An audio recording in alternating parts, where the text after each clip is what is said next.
Здраво!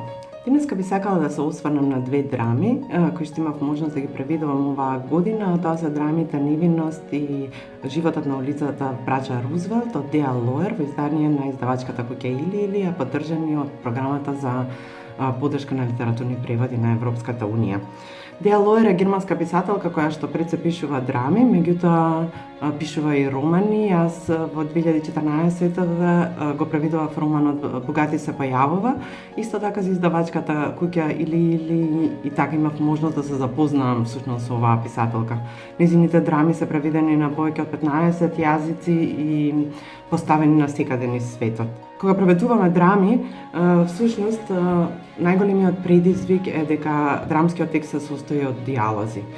Тоа навиду може да изгледа едноставно, меѓутоа кога преведуваме мораме многу да го одмериме секој збор што го преведуваме за да функционира на дијалогот на македонски јазик и воопшто целиот текст.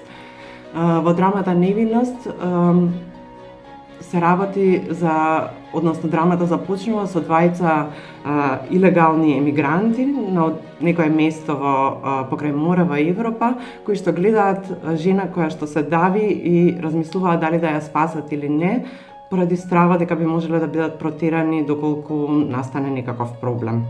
Потоа Деа Лоер внесува и други ликови кои што случајно се појавуваат во животите на овие двајца емигранти и на сите им е заедничко дека сонуваат за слобода и која цена се подготвени да ја платат за таа слобода и колку остануваат невини во нивните обиди да бидат слободни. Во драмата "Животот на улицата Браќа Рузвелт" имаме дузина карактери кои што живеат, работат и умираат на оваа улица.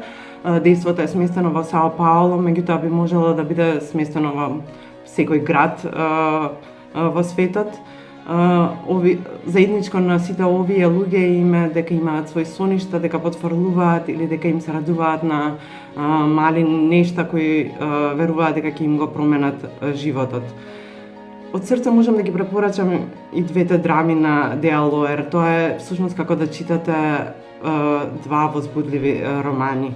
Можам да си замислам драмите да бидат поставени и во Македонија, бидејќи како што кажав, темите се глобални кои што таа ги обработува и верувам дека би биле многу интересни за македонската публика.